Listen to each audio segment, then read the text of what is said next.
వారం రోజులుగా రెండు తెలుగు రాష్ట్రాల్లో ఒకటే పేరు వినపడుతుంది, రా ఎన్టీఆర్ సంస్థ.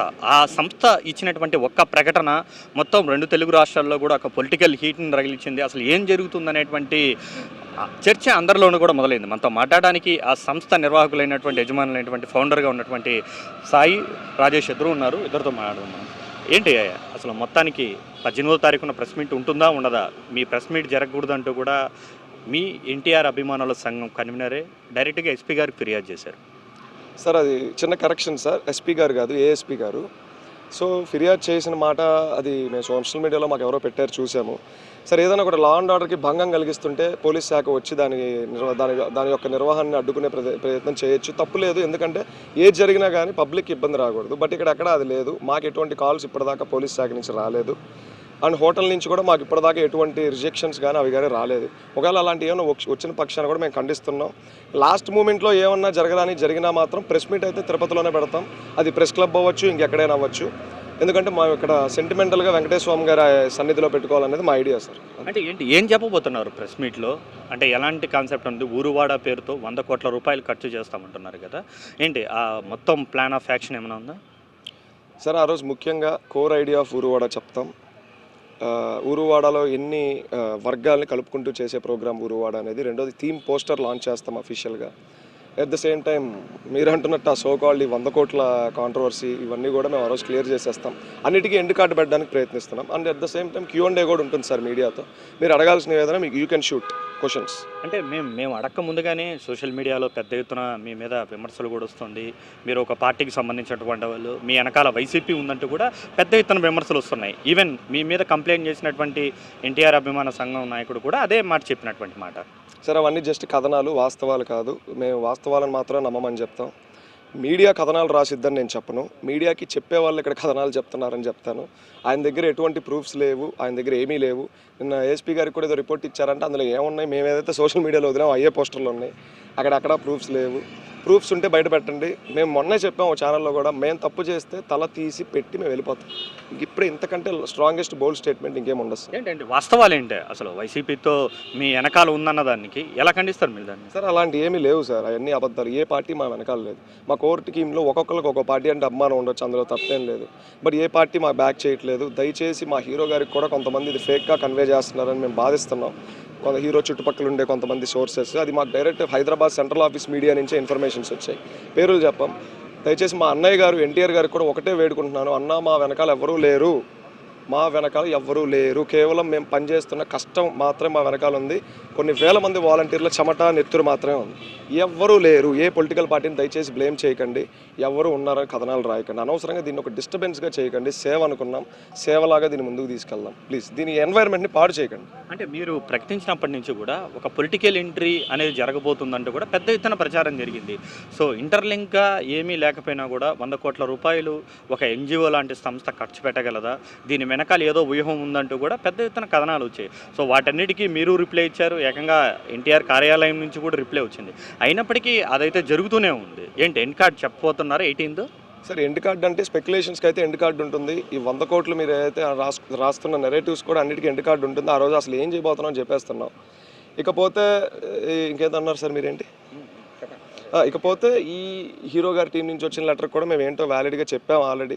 మేము తప్పు చేయనంత వరకు అది హీరో గారు చెప్పినా కానీ మేము దానికి సంజాయిషి చెప్పుకుంటాం. తప్పు లేదు, అక్కడ ఉన్నది చెప్పుకుంటాం. వాస్తవాలు చెప్పుకుంటాం.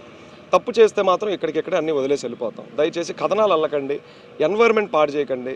ఈ రోజుల్లో సేవ చేయడానికి జనాలు ముందుకు రావడమే చాలా కష్టమైన పని. వచ్చిన సేవని రాజకీయంగా అల్లి మాలో అలుపొచ్చేలా చేయకండి. మేము ఇంతే చెప్పగలం. ఎందుకంటే గత వారం రోజుల నుంచి విపరీతమైన అలసిపోయి ఉన్నాం మేము. ఏంటిది ఒక సేవ చేద్దామని ముందుకు వస్తే మీరు సేవ చేద్దాం అంటే మీరు సేవ చేద్దామని వచ్చారు. కానీ మీ అభిమాన నటుడు కార్యాలయం నుంచే ఒక లెటర్ వచ్చింది, ఆ సంస్థకు కానీ వారికి కానీ మాకు ఎలాంటి సంబంధము లేదు అని. సో అలాంటప్పుడు మీ అభిమాన నటుడే చెప్పినప్పుడు దీన్ని ఆపాల్సిన బాధ్యత యాజ్ ఏ ఎన్టీఆర్ ఫ్యాన్గా మీ మీద ఉంటుంది కదా. ఫస్ట్ ఆఫ్ ఆల్ ఆయనకి ఎలాంటి విషయాలు చెప్పి ఆ లెటర్ వదిలిచ్చారో తెలియదు. ఆ లెటర్ వదిలిన దాంట్లో ఎన్టీఆర్ గారి ప్రమేయం ఎంత ఉందో కూడా అఫీషియల్గా తెలియదు. NTR official social media handles నుంచి రాలేదు అండ్ ఎవరెవరో వదిలారు. ఓకే, కొంతమంది మీడియా వాళ్ళు కూడా వదిలారు. సో ఇవాళ మరి నా గురించి మీడియా వాళ్ళు రాస్తున్న క్యారెక్టర్ అసాసిన్ గురించి నేను ఎక్కడ మాట్లాడలేదు, ఇప్పుడు మాట్లాడను. అన్నిటికీ 18వ తారీఖు మాట్లాడుకుందాం. అవి ఎంత ఎఫెక్ట్ చేస్తాయో నాకు ఫ్యామిలీ ఉంటుంది. నాకు బంధువులు ఉంటారు, బంధువర్గం ఉంటారు. ఓ సోకాల్ ఛానల్ మరీ దారుణంగా రాశారని చెప్పారు. నేను అవి పూర్తిగా కూడా చూడలేదు. ఎందుకంటే ఇప్పుడు నేను మైండ్ని ఎటువంటి డీవియేషన్ చేయదలుచుకోలేదు. All eyes on 18th press meet. అది తాజ్లో జరుగుతుందా, తాజ్ బయట జరుగుతుందా, ప్రెస్ క్లబ్లో జరుగుతుందా, ఇంకెక్కడన్నా జరుగుతుందా అనేది మేము సస్పెన్స్గానే ఉన్నాం ప్రజెంట్ ఉన్న సిచ్యువేషన్కి. బట్ స్ట్రిక్ట్లీ 18th అయితే మేము దీన్ని జనాల్లోకి పెట్టేస్తాం. ఎస్, మీరైతే జనాల్లో పెడదామంటున్నారు. ఏదైనా పెట్టుకోండి, సేవ చేస్తే ఓకే, కానీ ఏదైనా పొలిటికల్ అంశాలు కానీ ఇంకేదైనా తెస్తే మాత్రం మేము ఊరుకునేదే లేదు. అసలు వాళ్ళు ఎన్టీఆర్ ఫ్యాన్సే కాదంటూ కూడా రాష్ట్ర కన్వీనర్గా ఉన్నటువంటి నరసింహ యాదవ్ చెప్పారు. ఎన్టీఆర్ ఫ్యాన్స్కి గుర్తింపు కార్డు ఎక్కడన్నా ఉంటుందా, ఓటర్ కార్డు లాగా? లేదు. అఫీషియల్గా మా వ్యవస్థ గవర్నమెంట్ నామ్స్ ప్రకారం రిజిస్టర్ అయింది 3 సంవత్సరాల క్రితం. అది కూడా మొన్న ఛానల్లో చెప్పినాం. ఇంకోటి పోతే ఎవడో వచ్చి మీరు ఎన్టీఆర్ ఫ్యాన్ అని ప్రూవ్ చేసుకోవాల్సిన అవసరం లేదు. ఫస్ట్ ఆయన ఏం చేశాడు ఎన్టీఆర్ ఫ్యాన్స్గా, ఏం చేయలేకపోయాడు, అవి కూడా మేము చెప్పాం. ఇక్కడ వారు టగ్ ఆఫ్ వార్ లాగా నాకు అవ్వకూడదు, నాకు ఆయనకి ఇలా ఏం లేదు. అసలు ఆయన ఎవరితో మాకు సంబంధం కూడా లేదు. మేము ఆయన పట్టించుకోవట్లేదు. డిబేట్లో కూడా కూర్చోమని అడుగుతున్నారు. అదే రిక్వెస్ట్ చేశాం మీడియా మిత్రుల్ని, దయచేసి ఇది పాడు చేయకండి. 18 తర్వాత నేనే ప్రతి ఛానల్కి వచ్చి ఊరువాడ గురించి చెప్తాను. ఫైనల్గా ఏం చెప్తారు మీ అభిమాన నటుడికి? ఏం చెప్తారు అంటే సార్, అంటే రకరకాల ఊహాగానాలు నడుమ కొన్ని రకాల విషయాలు ఎన్టీఆర్ గారికి కూడా తెలిసి ఉంటాయి. సో ఫైనల్గా యాజ్ ఏ ఫౌండర్గా మీరేం చెప్పిపోతారు? ఎన్టీవీ సాక్షిగా ఏం చెప్తారు? సార్ ఒకటే చెప్పగలను, ఆయన పుట్టినరోజు ఏం కాదు ఎల్లుండి, కానీ ఆయనకు ఒక మంచి గిఫ్ట్ ఇస్తాం. ఎలాంటి గిఫ్ట్ అంటే అభిమానులకి ఒక మంచి మాట చెప్తే ఇంత దూరం వెళ్ళి చేస్తారా అనే గిఫ్ట్ మాత్రం మేము ఇవ్వగలం సార్. ఆయనకు గిఫ్ట్ ఇవ్వడం వరకే మా బాధ్యత, ఆయనకు ఆఫర్ ఇవ్వడం అలాంటివి కాదు ఇవి.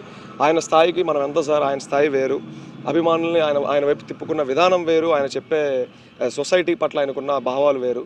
సో ఆయనకైతే మంచి గిఫ్ట్ ఇస్తాము, అందులో డౌట్ లేదు. ఊరువాడలో ఎక్కడ పొలిటికల్ ఫ్లేవర్ తగలదు, ఇది మా ప్రామిస్. తగిలితే మీరు ఆ రోజు Q&Aలో మీడియానే మమ్మల్ని ప్రశ్నించవచ్చు. మేము ఇస్తుంది మీ ముందు కనుక ప్రజెంటేషన్. అంటే ఎన్జిఓగానే ఈ రా ఎన్టీఆర్ సంస్థ మిగిలిపోతుందా?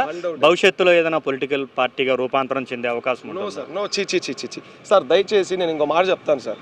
ఇవాళ ఇక్కడ ఏదో మా ఫేసులు కనపడుతున్నాయి, అవి ఇవి ఇవైనా రాయకండి. ప్రేమించడానికైనా ద్వేషించడానికైనా మొహం కావాలి, ప్రేమకైనా పక్కైనా ఓ మొహం కావాలి. అందుకే మా మొహం వేసుకున్నాం. మీకు నిజంగా ఇక్కడ మా పర్సనల్ వెండెట్టా ఉందని మీకు అనిపిస్తుంటే మేము మా మొహాలకి మాస్క్లు వేసుకొని రమ్మంటే వస్తాం.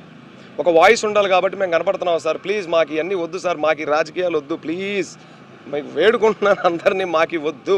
మేము మా హీరో కోసం సేవ చేస్తున్నాం. ఎవరో ఒక పత్రికా మనిషి రాసింది ఇవాళ ఇంత దూరం వెళ్ళిపోద్దని మేము నిజంగా అనుకోలేదు. ఒకవేళ వెళ్ళిపోద్ది అనుకుంటే మేము నిజంగా మీటింగ్ ఈ తిరుపతిలో కూడా పెట్టేవాళ్ళం కాదు. ఇప్పుడు బ్యాక్ స్టెప్ వేస్తే మేము తప్పు చేసిన వాళ్ళం అవుతాం. మా అభిమానులు మమ్మల్ని అలా నమ్మారు, మా వాళ్ళు తప్పు చేయరు అన్నారు. నిజంగా మీరు అన్నట్టు ఎన్టీఆర్ గారు ఆఫీస్ నుంచి లెటర్ వచ్చింది అన్నారు కదా సార్, మేము తప్పు చేయమని కొన్ని లక్షల మంది అభిమానులు నమ్మారు సార్.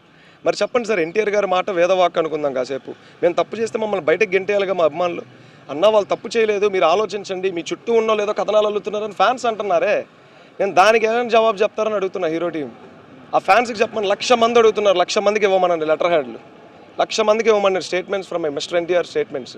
నేను ఇదే చెప్తున్నానండి, మేము ధైర్యంగా ఉంటాం. ఎప్పటి వరకు చెప్పమంటారా? మేము తప్పు చేయనంత వరకు. తప్పు చేస్తే మా తల తీసి అక్కడ పెట్టి మేము వెళ్ళిపోతాం. This is the end of this debate. 18th కలుద్దాం. Thank you so much. ఇది రా ఎన్టీఆర్కి సంబంధించినటువంటి ఫౌండర్గా ఉన్నటువంటి సాయి స్వరూప్ చెప్తున్నారు. ఖచ్చితంగా కూడా మే 18వ తారీఖున మా ప్రెస్ మీట్ అనేది ఉంటుంది. ఆ ప్రెస్ మీట్లో అన్ని విషయాలను కూడా వెల్లడిస్తాము. మా వెనకాల కొండంత అండ ఎన్టీఆర్ అభిమానులు ఉన్నారు. ఆ రోజునే 100 కోట్ల రూపాయలను ఎలా మేము ఫండింగ్ చేయబోతున్నాము, మా వెనకాల ఏ రాజకీయ పార్టీ కూడా లేదు. అలాంటి అసత్య ప్రచారాలన్నింటినీ కూడా నమ్మద్దండి అని అయితే చెప్తున్నటువంటి పరిస్థితి. కెమెరా పర్సన్ మనీతో కార్తిక్, ఎన్టీవీ, తిరుపతి నుండి.